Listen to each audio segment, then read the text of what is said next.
ప్రభువైన యేసుక్రీస్తు యొక్క ప్రశస్తమైన నామంలో మీ అందరికీ వందనాలు.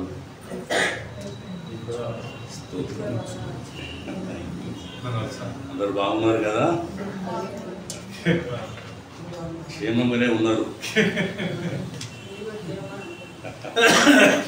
ఎస్, ఎందుకంటే కారణం ఏంటంటే క్షేమానికి ఆధారుడు మన దేవుడు. మనం ఆరాధించే యేసుక్రీస్తు ఎవరు? క్షేమానికి ఆధారుడు. కొద్ది రోజులు క్షామం ఉంటుంది, కొద్ది రోజులే. ఆ క్షామం కొద్ది రోజుల తర్వాత మళ్ళీ క్షేమం. ఎందుకంటే మన దేవుడు క్షేమానికి ఆధారమైన దేవుడు. మనల్ని విడవడు. ఆయన పేరు పెట్టుబడిన మనల్ని దేవుడు ఆయన విడిచినా కానీ కొద్దిసేపే. రేపు మనకు శ్రమలు వస్తాయి, కొద్దిసేపు మనకు కష్టాలు వస్తాయి. అంటే దేవుడు ఎల్లప్పుడూ మనం ప్రేమించే దేవుడు. దేవునికి వందనాలు, దేవునికి స్తోత్రం. వాక్యము ఈ వాక్యాన్ని నేను ఎన్నో సంవత్సరాల కిందట షేర్ చేసినాను. ఒకవేళ విన్నవాళ్ళు అది ఒక రివిజన్ లాగా అనుకోండి. కొత్త వారికి ఐ థింక్ ఇట్స్ వెల్కమ్. ఒక చిన్న ప్రార్థన చేసుకొని వాక్యాన్ని ముందుకెళ్తాం. కృపా కనికరం కలిగిన పరలోకమున్న మా గొప్ప తండ్రి, దేవ తండ్రి, నీ దాసునికి ఇచ్చిన ఈ ఆధిక్యతను బట్టి వందనాలు, స్తోత్రం తండ్రి. దేవా, ఈ వాక్య పరిచర్య చేస్తుండగా తండ్రి, నా నాలుకను ముట్టున్నాయన తండ్రి, నా పెదవులను కాల్చున్నాయన, నా నోటికి మాటలు అందించండి తండ్రి. అనవసరమైన మాటలు మాట్లాడకుండా తండ్రి, నీ వాక్యం నాయన తండ్రి ప్రకటించే వాక్శుద్ధిని అనుగ్రహించండి తండ్రి. కూడి వచ్చిన ప్రతి వారిని ఆశీర్వదించండి, ప్రతి ఒక్కరిని ముట్టండి తండ్రి. నాయన తండ్రి, డాక్టర్కి నయం కానీ ఏ రోగాలున్నా కానీ తండ్రి, ప్రతి ఒక్కరిని ముట్టి నాయన తండ్రి, యేసు నామంలో తండ్రి, ప్రతి ఒక్క తండ్రి సాతాను క్రియను లయం చేస్తున్నాను నాయన తండ్రి. దేవా తండ్రి, నాడు ఒక కుష్ఠరోగి వచ్చి తండ్రి, నీకు ఇష్టమైతే నాయన నన్ను నయం చేయమని చెప్తే నాయన తండ్రి, నాకు ఇష్టమే అని నువ్వు అని ముట్టి నయం చేశావు నాయన తండ్రి. వందనాలు తండ్రి, స్తోత్రం తండ్రి. ప్రతి ఒక్కరిని ఇక్కడ కూడి వచ్చిన ప్రతి ఒక్కరిని ముట్టుంది నాయన తండ్రి. ఆయన వాక్య పరిచయం జరుగుతుండగా వాక్యం ధారాళంగా రాకుండా అడ్డుకుంటున్న ప్రతి ఒక్క అంధశార శక్తిని నజరేడైన యేసు నామములో గద్దించి నాయన తండ్రి. తండ్రి, ఈ కృప ఇక్కడ ఉన్న ప్రతి ఒక్కరి మీద కృపించండి. ఈ కొద్ది విన్న ముందు యేసు నామములో అడిగి వేడుకుంటున్నాం మా పరమ తండ్రి. రైట్.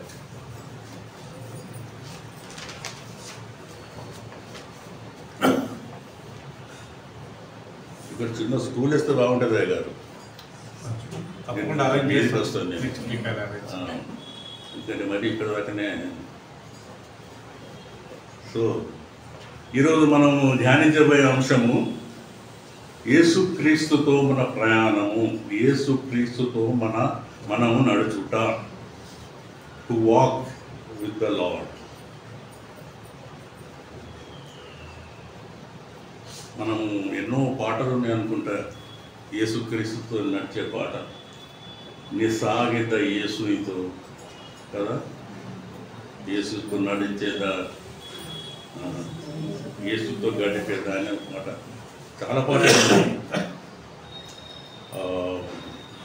ఒక హెబ్రోన్ సాంగ్ నేను ఈ మధ్యనే పాటదే అనుకోండి అది, కానీ నాకు నచ్చిన పాట అది. చిన్న ఒక చరణం పాడి మీకు వినిపిస్తాను.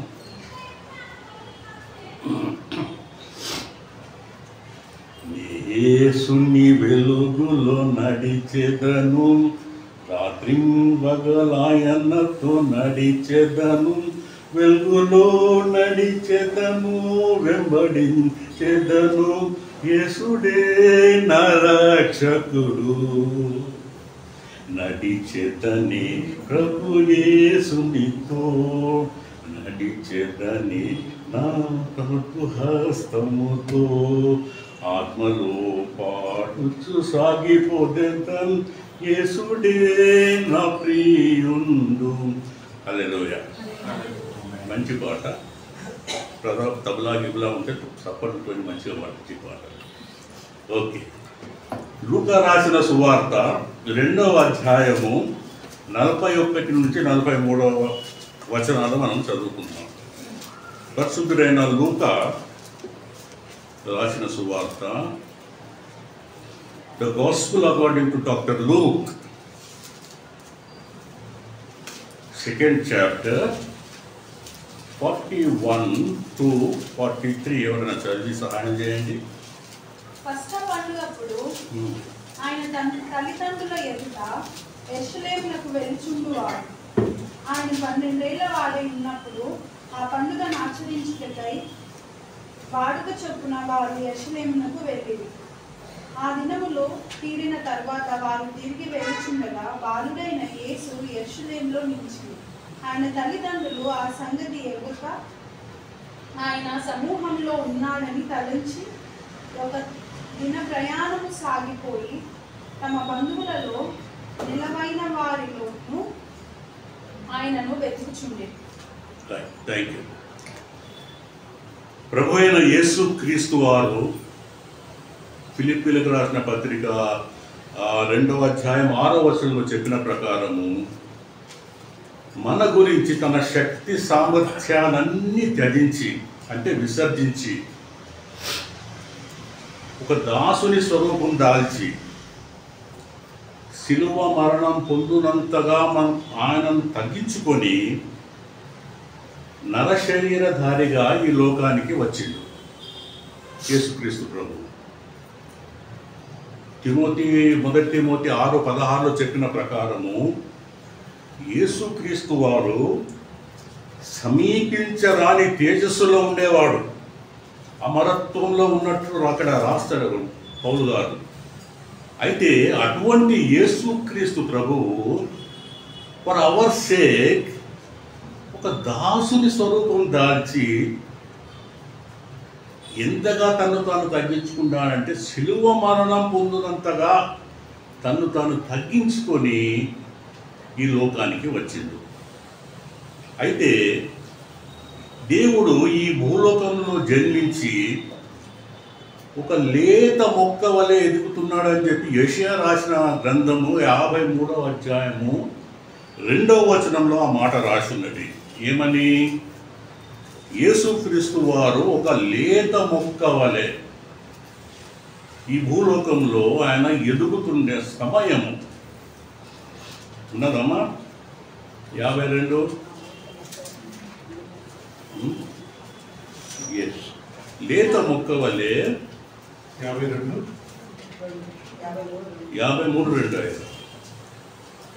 లేత మొక్క వలెను ఎండిన భూమిలో మొలిచిన మొక్క వలెను అతడు ఆయన ఎదుట పెరిగెను. ఆయన పెరుగుతున్న సమయం అది. లేత మొక్క వలె ఎండిన నేలలో, ఈ భూలోకంలో ఎండిన నేలలో లేత మొక్క వలె యేసుక్రీస్తు వారు పెరిగే సమయంలో ఆయన వయస్సు అప్పుడు 12 సంవత్సరాలు. యేసుక్రీస్తు వారి వయస్సు 12 సంవత్సరాలు. అయితే ఆ సమయంలో ఏమైందంటే మరియమ్మ గారు యోసేపు గారు ఇద్దరు కలిసి తన కుటుంబ సభ్యులతో, తన ఇరుగు పొరుగు వారితో, తన రక్త సంబంధికులతో కానీ ఒక గ్రూపుగా కలిసి యెరూషలేముకు పోయినరు. యూదులకు ఒక వాడుక ఉండేది. ఏం వాడుక అది? సంవత్సరానికి ఒకసారి యెరూషలేముకు దర్శించాలి, అక్కడ దేవునికి మొక్కుబడులు చెల్లించుకోవాలి, రావాలి. మగవారైతే 3 సార్లు రావాలి. మనము ఈ మాట మొదటి రాజులు 9:25లో కానీ చేయకండి. నిర్గమకాండము 34:22లో మనం చూస్తాం.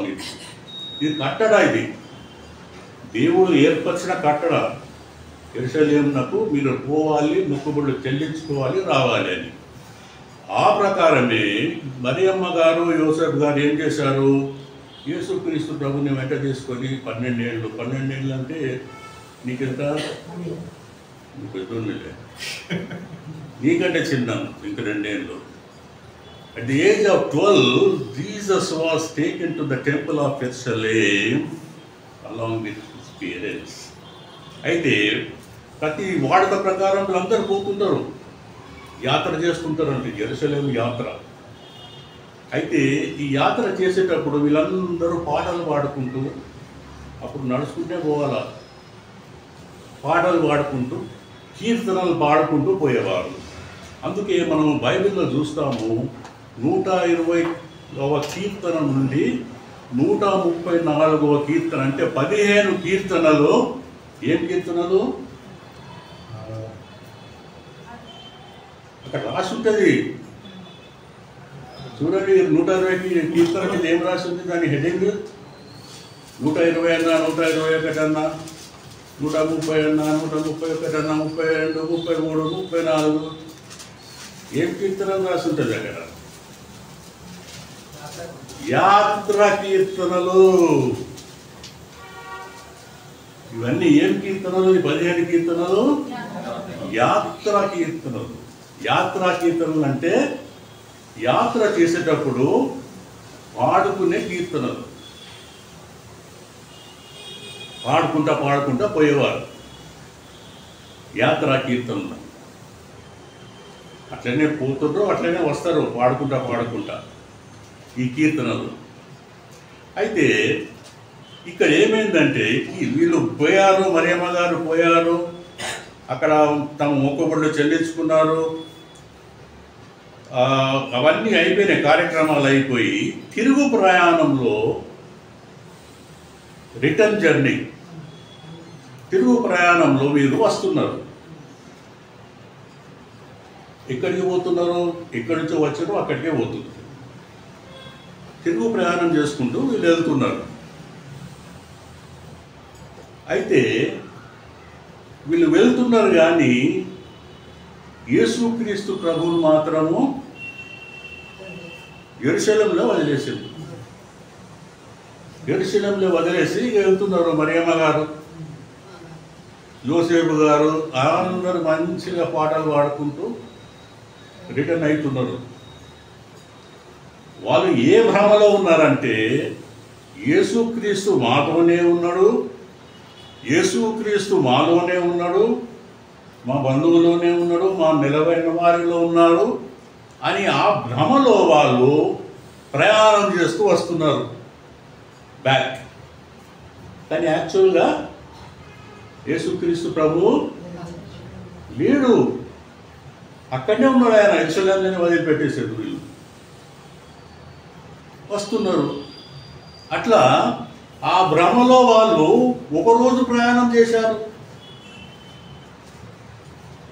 ఒక దినమంతా ఒకరోజు ప్రయాణంలో చేసుకుంటూ వాళ్ళు వస్తూనే ఉన్నారు. లాస్ట్కి ఒక రోజు తర్వాత అల్టిమేట్గా వారి యాత్ర సడన్గా ఆగిపోయింది. ఎందుకు? యేసుక్రీస్తు లేడు, యేసుక్రీస్తు ప్రభువు వారితో లేడు కనుక వారి ప్రయాణము మధ్యలోనే ఆగిపోయింది. పిల్లరా, ప్రతి మనిషి, మానవ జాతి, ప్రతి మనుష్యుడు కూడా ఈ జీవితంలో యాత్ర చేస్తుంటాడు. ప్రతి మనిషి, హిందువు కానీ, ముస్లిం కానీ, ఇంకెవరైనా కానీ, జీవిత యాత్ర అనేది ప్రతి మనిషికి ఉండదు. అయితే మన క్రైస్తవులకు అడిషనల్గా ఏంటంటే మనము జీవిత యాత్రతో పాటు ఆత్మీయ యాత్ర చేస్తుంటాం. మనం along with our life journey we Christians undertake the spiritual journey. ఆత్మీయ యాత్ర కూడా చేస్తుంటాము. యేసన్న గారి పాటలు ఉన్నాయి కదా, ఇది ఆత్మీయ యాత్ర అని. సో ఏ యాత్ర అయినా కానీ, అది జీవిత యాత్ర అయినా కానీ, ఆత్మీయ యాత్ర అయినా కానీ, యేసయ్య మనతో లేకపోతే ఆ యాత్ర ఆగిపోతుంది. ప్రతి యాత్రలో యేసయ్య మనకు తోడుగా ఉండాలి. యేసయ్య లేకపోతే మరియమ్మ యోసేపుల గారి యాత్ర ఎలా ఆగిపోయిందో అలాగే మనుష్యుని జీవితం కూడా ఆగిపోతుంది. యాత్ర ఆగిందంటే దాని అర్థము వాడి చాప్టర్ క్లోజ్ అయింది, వాడు పెట్టెలో పెట్టబడ్డాడు అన్నట్టు. మనము మన యాత్ర గురి యొద్దకు చేరాలంటే మనతో ఎవరుండాలి? యేసయ్య ఉండాలి మనతో. యేసయ్య లేకపోతే లాభం లేదు. చాలా మంది ఈ భ్రమలో ప్రయాణం చేస్తుంటారు. మరియమ్మ యోసేపు గారు చేసినట్లాగానే భ్రమలో ప్రయాణము. యేసయ్య మాతో ఏమున్నాడు? యేసయ్య మా సంఘంలో ఉన్నాడు? యేసయ్య మాతోనే వస్తున్నాడు? మేమంత మంచి నిష్ఠాగరిష్ఠులమైన క్రైస్తవులం, మేము హెబ్రోను సంఘం మాది అని భ్రమలో మనము ప్రయాణం చేస్తుంటాము. భ్రమలో ప్రయాణము చాలా ప్రమాదకరము. కళలో భోజనం చేస్తాం కొంతమంది. షరీఫ్ గారి బిర్యానీ తిన్నట్టు కళ వస్తుంది. కళలో బిర్యానీ కడుపు తింటుందా అండి? ఏంటి? కళలో బిర్యానీ తింటే కడుపు ఎట్లా నిండదో, భ్రమలో భక్తి చేస్తూ కూడా పరలోకానికి చేరు. ఈ భక్తి ఎలా ఉండాలంటే యేసయ్య నీతో రావాలి. అప్పుడే ఇప్పుడు మనం యాత్ర చేస్తుంటాము. మనం క్రైస్తవుల మనం జీవిత యాత్రతో ఫలితమని చెప్పాను కదా, ఆత్మీయ యాత్ర కూడా చేస్తాము. ఎందుకు యాత్ర చేస్తామంటే మనము యాత్రికులము మరియు బైబిల్ ప్రకారము పరదేశులము. యాత్రికులం మనం యాక్చువల్గా మనము ఎక్కడ అంటే హెబ్రీలకు రాసిన పత్రిక, ఐ థింక్ హెబ్రీలకు రాసిన పత్రిక 11వ అధ్యాయం 13వ వచనం చూడండి ఒకసారి.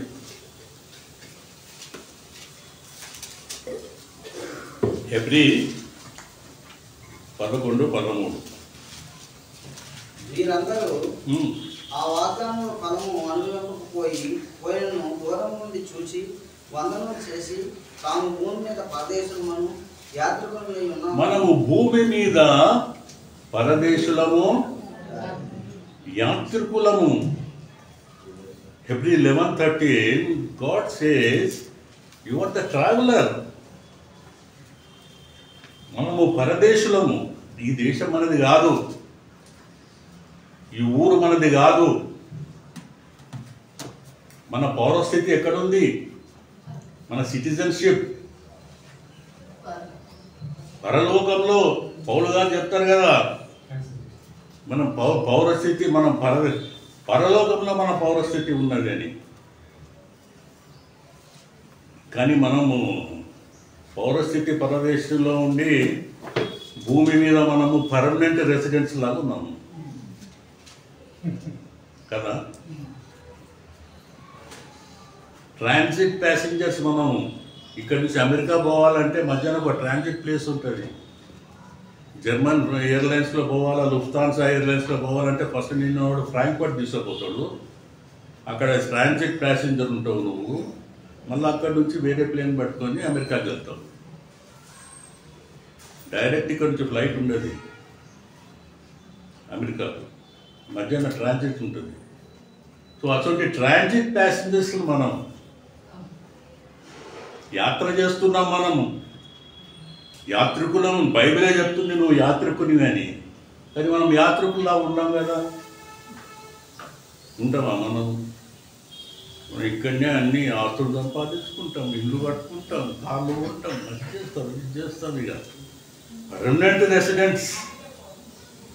కానీ ఆ గ్రహింపు మనకు ఉండాలి, ఇది భూమి నాది శాశ్వతం కాదు. ఇక్కడ నేను ట్రాన్సిట్ ప్యాసింజర్ని, యాత్రికుని నేను అన్నట్టు మనకు ఆ ఫీలింగ్ ఉండదు మనకు. బైబిల్లో ఒక మాట రాసి ఉంటుందండి, లూకా రాసిన సువార్త 12:24 దేవుడు అంటాడు, కాకుల గురించి ఆలోచించండి అంటాడు. ఇప్పుడు ఆలోచించరా? రుచి ఏం రాసిందమ్మా అక్కడ? కాకుల సంగతి విచారించు చూడు. చాలు చూసిండ్రా? దేవుడు అంటున్నాడమ్మా, మరియమ్మ గారు, కాకుల సంగతి ఆలోచించండి. మనం ఆలోచించాము కాకి గురించి. ఇవాళ కాకులు కూడా కనబట్టలే కదా. పూర్వకాలంలో కాకులు బాగుంటుండే, ఇప్పుడు కాకులు కూడా ఎక్స్టెంట్ అయిపోతున్నాయి. దేవుడు అంటున్నాడు కాకుల గురించి ఆలోచించండి. కాకుల గురించి ఎందుకు ఆలోచించాడంటే అవి శాశ్వతమైన గూడు కట్టుకోవటవి. కాకి కూడా ఎప్పుడైనా చూశారా మీరు? Have you ever seen the nest of the crow? ఎట్లుంటుంది కాకి గూడు? పిట్ట కూడా మంచిగా ఉంటుందా, కాకి కూడా మంచిగా ఉంటుందా? పిట్ట గూడు ఎంత అందంగా కట్టుకుంటాయండి పిట్టలు. కాకి గూడు అయితే ఇప్పుడు చిరాకుగా, ఛిద్రంగా, ఏ పుల్ల పడితే ఆ పుల్ల, ముండ పుల్లలు, ఆ పుల్లలు, ఈ పుల్లలు తీసుకొచ్చే గూడు కట్టుకుంటాయి. ఎందుకంటే వాటికి తెలుసు ఈ గూడు శాశ్వతం కాదు. వాటి గుడ్లు పెట్టి పిల్లలు పొందేవారు దాని గూడు, తర్వాత అది కొమ్మల మీద అటు ఇటు జరుపుకుంటూనే ఉంటుంది. అది దానికి గూడుతో పని ఏమి ఉండదు. ఇక ఇవి మనకు పాఠం నేర్పుతుంటాయి. నీకు ఈ గూడు శాశ్వతం కాదు, నీ ఇల్లు శాశ్వతం కాదు, ఈ భూమి నీ శాశ్వతం కాదు అని. కానీ మనకు వాటిని మనం పట్టించుకోము. అవి మనకు రోజు పాఠం నేర్పుతుంది అది. అయితే మనం ఏమనుకుంటాము, చిచ్చిచి కాకి గోల అనుకుంటాం మనం. పొద్దున లేవంగానే మనము ఇది నాది, అది నాది, పొలం కుట్రా, నగ నట్రా, ఇది ఇది అది నాది, ఇది నాది, ఇది నాది, నాది నాది నాది నాది. కాకులు ఏమంటుంటాయి? కావు కావు కావు కావు. ఏది లేదు కావు కావు కావు అంటుంది. అది అరుస్తుంటే మనకు చీ కాకి గోల అంటాము. కాకి గోల కాదు, అది దేవుని లీల.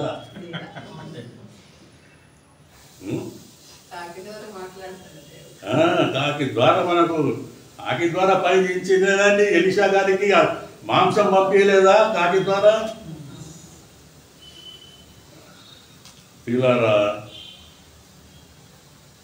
యోగ గ్రంథంలో కూడా చెప్తాడు కాకి పిల్లలు దేవునికి స్తోత్రాలు చెల్లిస్తుంటాయని. యోగు 38వ అధ్యాయంలో ఉంటుంది, తర్వాత చదువుకుంటేది. అయితే దేవుడు శాశ్వతం కాదు అంటారు. ఈ గ్రహింపు చాలామంది భక్తులకు వచ్చిందండి. ఎందుకంటే మీరు ఒక్కసారి తీయండి, కీర్తన 119:19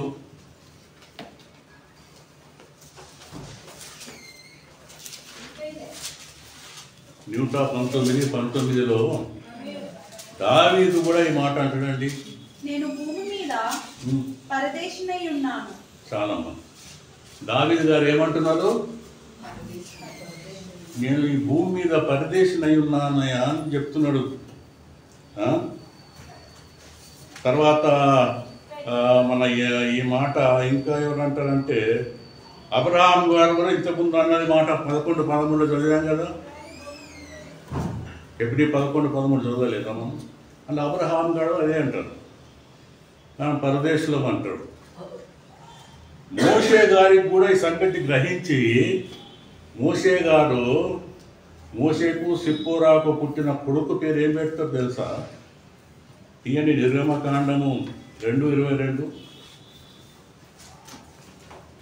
ఈ సంగతి మోషే గ్రహించిండు, దావీదు గ్రహించిండు. అబ్రహాం గ్రహించిండు, కానీ మనం గ్రహిస్తలేము. ఏ మాట ఇది? ఎక్సోడస్ 2:22.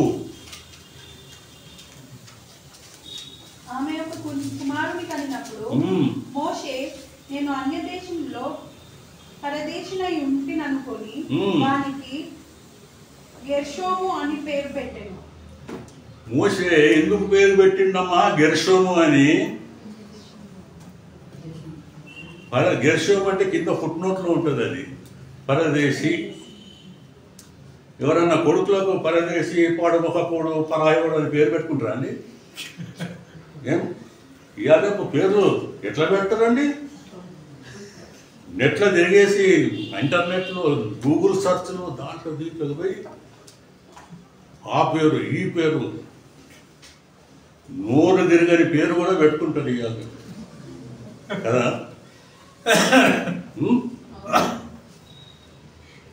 ఒక పాస్టర్ గారి దగ్గరికి వచ్చి ఒక ఆమె అనిందట, పాస్టర్ గారు నా కొడుకుకు మంచి పేరు పెట్టాలి, ప్రపంచంలో ఎవ్వరికి లేని పేరు నా కొడుకుకు పెట్టాలంటే ఆయన ఒకరోజు టైం అమ్మా ఆలోచించి చెప్తాను.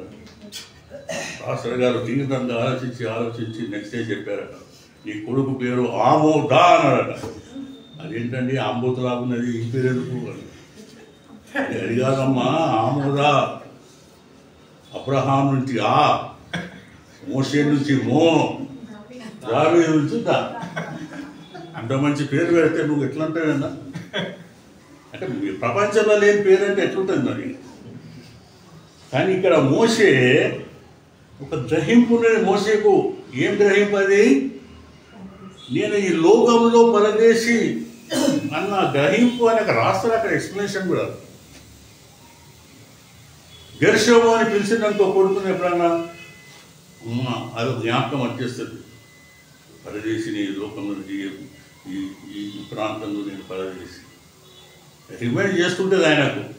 కొడుకుని పిలిచినప్పుడు ఎలా రిచి అని పిలిస్తే మీ అమ్మకి ఏం గుర్తు వస్తుంది? ఏం గుర్తు రాదు. గెర్షోము అని పిలిస్తే మోషే గుర్తు వస్తుంది, ఇవే పరదేశి. నీ పేరు పరదేశి అని పెడితే అప్పుడు గుర్తు వస్తుంటుంది అందరికి. అయితే నేను అనేది ఏంటంటే మనకు గ్రహింపు అనేది ఉండాలి.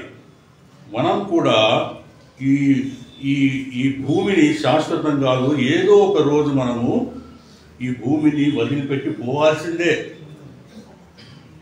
దావీదు దగ్గరికి యుక్తి గల స్త్రీ ఒక ఆమె వచ్చి అంటది, అయ్యా దావీదు మహారాజా, నీళ్ళ మీద ఒలకబోసిన నీళ్లు మళ్ళా ఎత్తగలుగుతారా? 2వ సమయంలో 14 ఒకసారి దిగండి, అంత రాసి ఉంటుంది, మంచి మాట అది.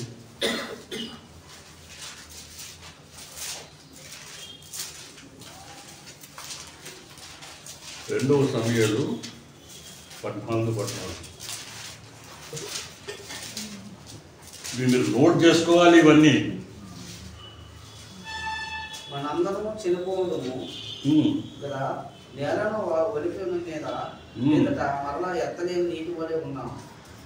దేవుడు ప్రాణం తీయక తోలివేయబడిన వాడు తనకు దూరస్తుడు కను. ఓకే, చాలా ఈమె చెప్పే అర్థం ఏంటంటే, ఓ దావీదు మహారాజా, నువ్వు ఎంత దేవునికి హృదయానుసారమైనా కానీ ఒకరోజు నువ్వు కూడా ఊరికి ఉత్తరానికి మొయ్యాల్సిందే, నేను కూడా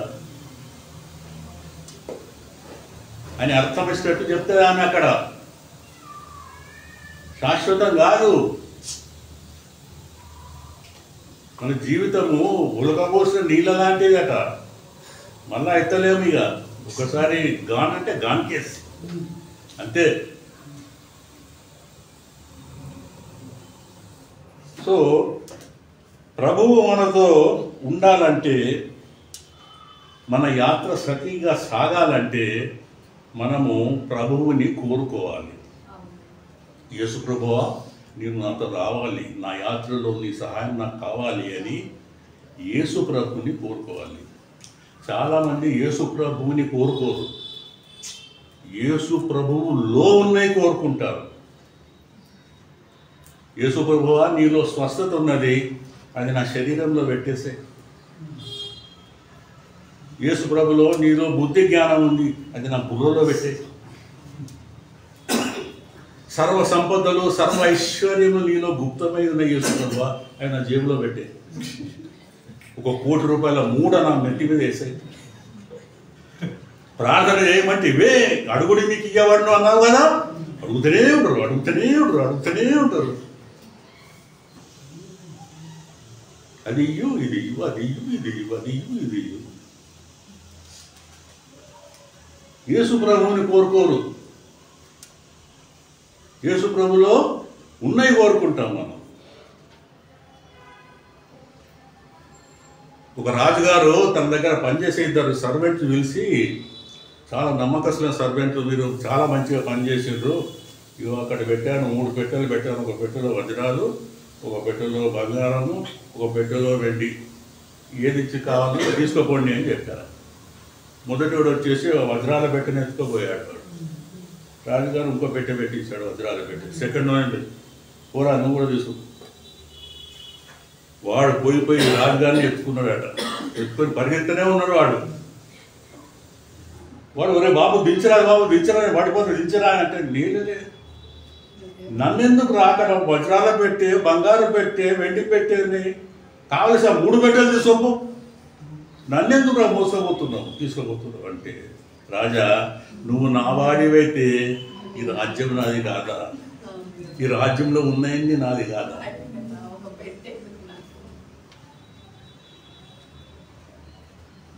యేసుక్రీస్తుని మనం కోరుకోవాలి, ఆటోమేటిక్గా మనకు అన్నీ వచ్చేస్తాయి కదా. కానీ మనం కోరుకోము. మనకు ఏమి కోరుకోవాలో కూడా మనకు ఒక్కోసారి తెలియదండి. మనకు we don't know what to choose. Yesukristu కావాలా, బరబ్బా కావాలా? కోరుకోండి అంటే ఏం కోరుకున్నారని? బందిపోటైన బరబ్బాను కోరుకున్నారు. రక్షకుని వదిలిపెట్టి రాక్షసుని కోరుకున్నారు. కోరుకుంటూ తెలుస్తుందండి మనకు.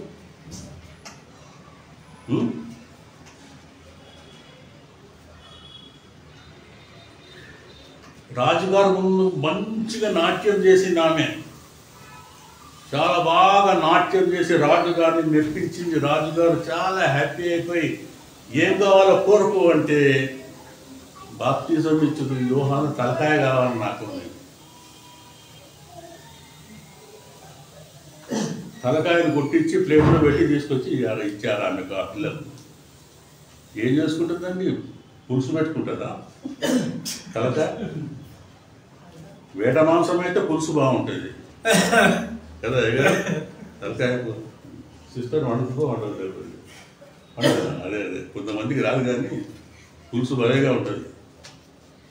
తలకూర తెలంగాణలో ఎక్కువ తింటారు. యోహాను తల కావాలందండి ఆమె. ఏం చేసుకుంటుంది యోహాను తల? కోరుకోమంటే ఇదా కోరుకునే కోరికలు? రాజు ప్లీజ్ అయ్యి ఏం కావాలో కోరుకో, నా రాజ్యంలో సగం రాజ్యం ఇస్తా అంటే అవి కోరుకోకుండా పిచ్చిది ఏం కోరుకుంది? యోహాను తల కొట్టించి తీసుకొచ్చాడు పాపం. ఒకసారి యేసుక్రీస్తు ప్రభువు కూడా శిష్యులను అడిగాడు, యోహాను రాసిన సువార్త తీయండి 6వ అధ్యాయం 31. యేసుక్రీస్తు ప్రభు శిష్యులను అడిగాడు, మీకేం కావాలో కోరుకోండి అంటే వాళ్ళు ఏమన్నారు? మా పితరులు మన్నా తిన్నారు, ఆ మన్నా మేము కూడా తింటామండి. ఇదా కోరుకునేది? ఎప్పుడు తిండి అయినా బువ్వ కావాలి శిష్యులకు. ఏం రాసిన చదవండి.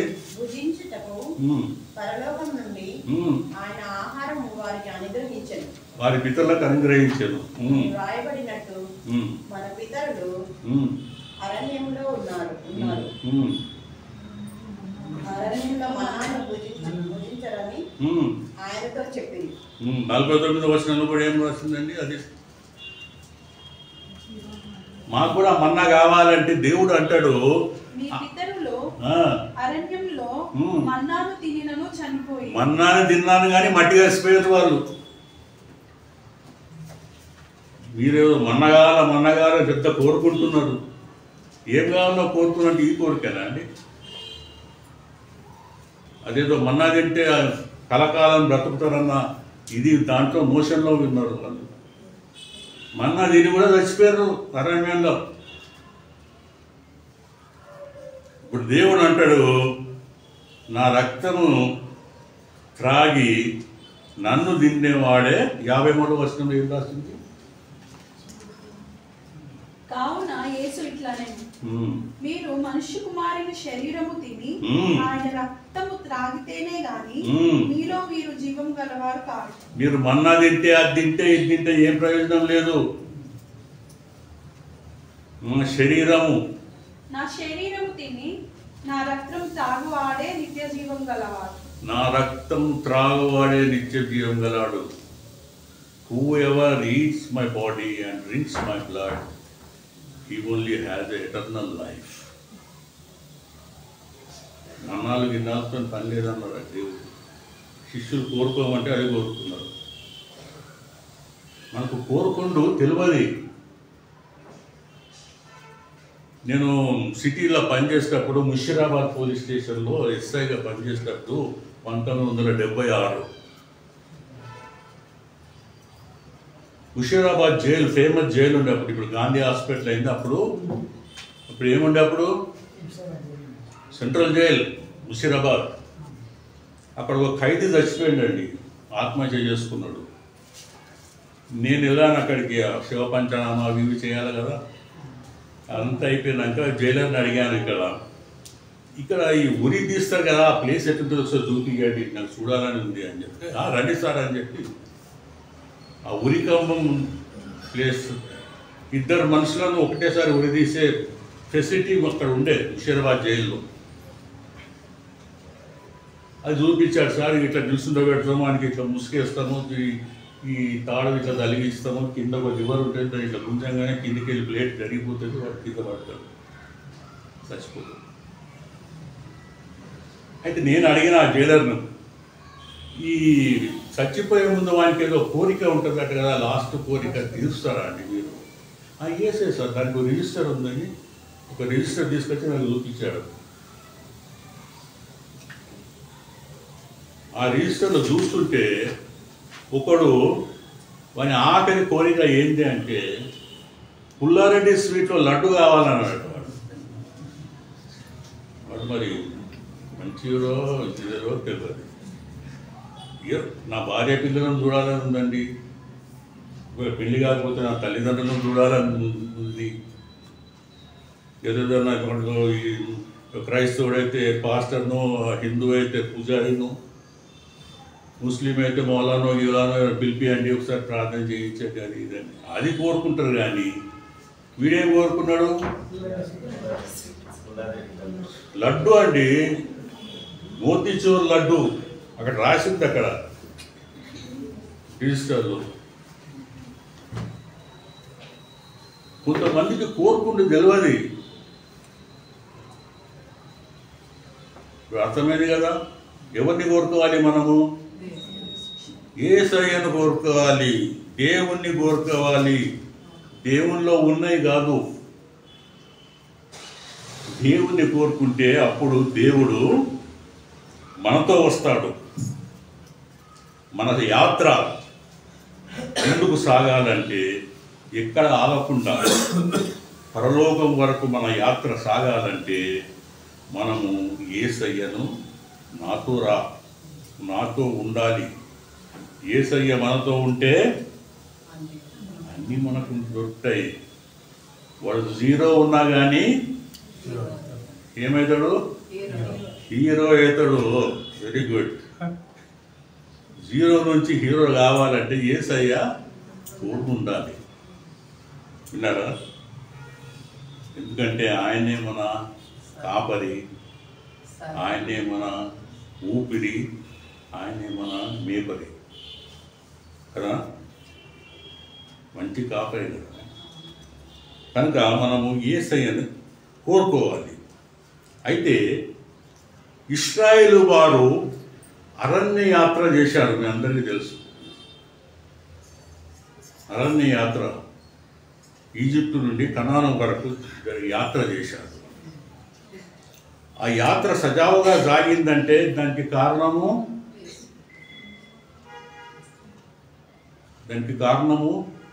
40 సంవత్సరాలు 40 లక్షల మంది ప్రయాణమై పోతుంటే దానికి ఎవరు కారణము? యేసయ్య కారణము. యేసయ్య లేకపోతే లేదు, అక్కడ ఛాన్సే లేదు. మోషేకి కూడా ఏం ఛాన్స్ లేదు. ఒకరోజు విసిగిపోయి దేవుడు అన్నాడు, మీరు లోబడని జనము, నేను మీతో రాను. చదవండి నిర్గమకాండము 32వ అధ్యాయము 32, 9, 10.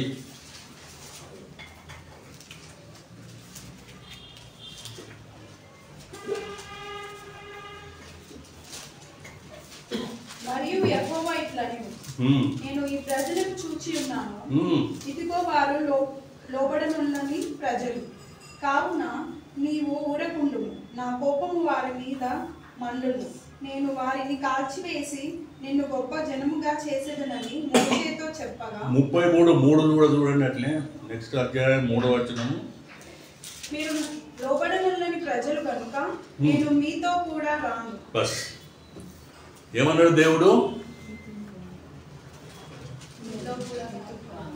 రాను నేను మీతోని.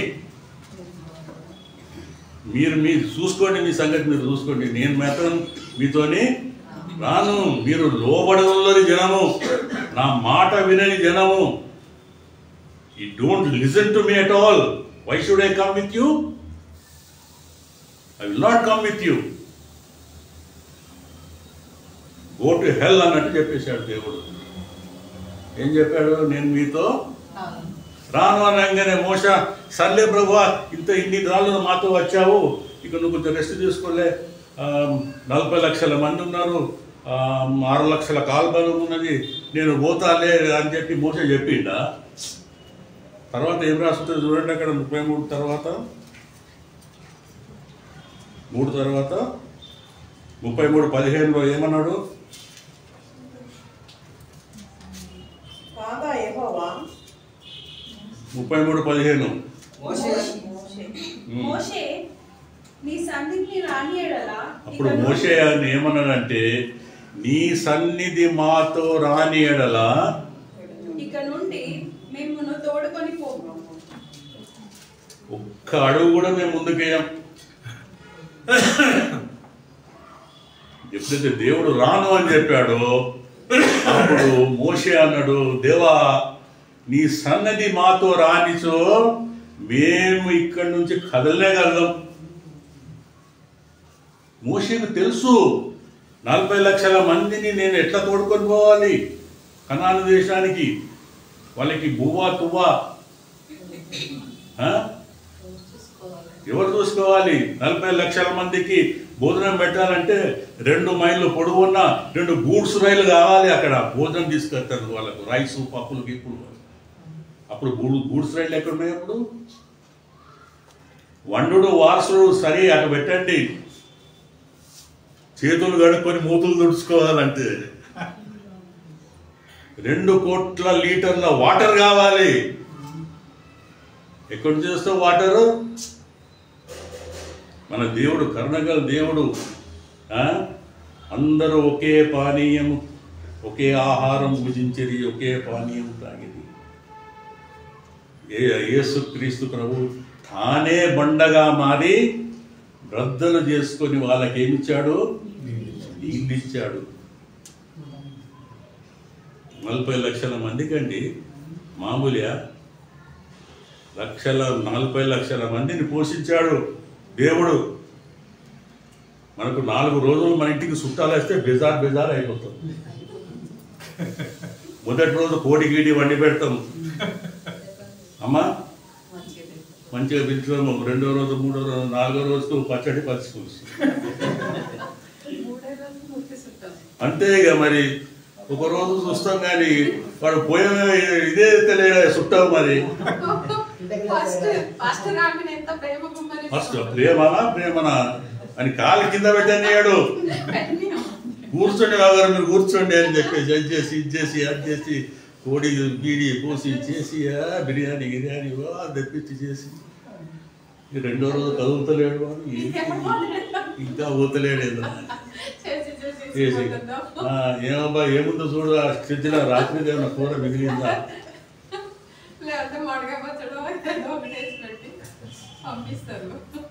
తెలివిగల భార్య ఉంటే పోయి ఆ కిచెన్లో పోయేదాన్ని ఖాళీ డేస్తే పని కింద పడేస్తుంది. భర్త అడుగుతాడు ఏమైంది అంటే కూర అంతా పడిపోయిందండి కింద. తినే చుట్టాల ముందర దేవుడు కరుణగల దేవుడు 40 లక్షల మందిని పోషించాడండి. ఒకరు కాదు, ఇద్దరు కాదు, 40 లక్షల మందిని. వారు వేసుకున్న బట్టలు పాతగిరలేదు, వారి కాళ్ళకు వాపు రాలేదు, చెప్పులు కూడా వారిది ఆ చిన్నగా ఉన్న చెప్పు అట్లనే అది పెద్దగా అయిపోయింది. ఎంత గొప్ప దేవుడు అండి. అందుకే మోషే అన్నాడు, నీ సన్నిధి మాతో రానిచో మేము పోము. దేవుని సన్నిధి ఉండాలా ఎవరితోనైనా కానీ. మన యాత్రలో కూడా దేవాన్ని సన్నిధి మాతో ఉంచు, అప్పుడే మేము అని మోషే పట్టుబట్టినట్టు మనం కూడా పట్టుబట్టాలి ప్రియులారా. ఎందుకంటే దేవుడు అసలు మనిషి. ఇప్పుడు తెలుగులో ఒక సామెత ఉంటుంది, బహుశా రాయలమ్మక వాళ్ళకి తెలుసు, ఆంధ్ర సైడ్. వివరం తవరం లేనోడు ఇంటి నిండా ఉంటే ఏంటి, సవిసారం లేని కూర సటి నిండా ఉంటాయి. వివరం తవరం లేని వాళ్ళు ఇంటి నిండా ఉంటే కూడా ఏం ప్రయోజనం లేదు. సవిసారం లేని కూర సటి నిండా ఉంటే ఏం ప్రయోజనం. సవిసారం అంటే రుచి ఉండాల, కూర ఉండాల. రుచి పచ్చిలేని కూర ఇంత సటి నిండా చేసిందమ్మ, ఏం చదువుతారు. అందుకోసమే ఎవరో ఇంపార్టెంట్, దేవుడు ఇంపార్టెంట్. దేవుడు మనతో రావాలి, అప్పుడే మన ప్రయాణము ఇదవుతుంటుంది. ప్రియులారా, ఏ ఆటంకం లేక మన సాగాల అంటే దేవుడు మనతో ఉండాలి. దేవుడు మనతో ఉంటే అగ్నిగుండం కూడా ఆహ్లాదకరంగా మారుతుంది. సింహాల భవనైనా హాయిగా ఉంటుంది ఎవరు తోడుంటే, దేవుడు తోడుంటే. కానీ మనం దేవుణ్ణి కోరుకోము. ఇంతకుముందు చెప్పినట్టు మనం బరబ్బాను కోరుకుంటాము, మనం యోహాను తలను కోరుకుంటాము, మనం పుల్లారెడ్డి స్వీట్ లడ్డు కోరుకుంటాము. దేవుణ్ణి కోరుకోము. మన ఆత్మీయ యాత్ర ముందు పోవాలంటే మనము దేవుణ్ణి కోరుకోవాలి. ఆ యాత్రలో ఎటువంటి ఆటంకం లేకుండా ఒకవేళ మనం ముందుకు సాగాలంటే ఆ దేవుని సన్నది మనం కోరుకోవాలి. తరాలు పంచుకుంటే మనము ప్రార్థన చేసుకుంటాం. కృపా కనికరం కలిగిన పరలోకమున్న మా గొప్ప తండ్రి దేవా, మీరు సెలవిచ్చిన ప్రకారం నాయన తండ్రి, ఈ యాత్రలో, మా జీవిత యాత్రలో, మా ఆత్మీయ యాత్రలో నీ తోడు, నీ సన్నిధి మాతో నుంచి నాయన తండ్రి మీరు తోడుకొని వెళ్ళండి నాయన తండ్రి. నీవు లేకపోతే ఏ యాత్ర అయినా తండ్రి అది మధ్యాంతరంగా ఆగిపోవాల్సింది నాయన. నీ కృప మా మీద ఉంచి తండ్రి,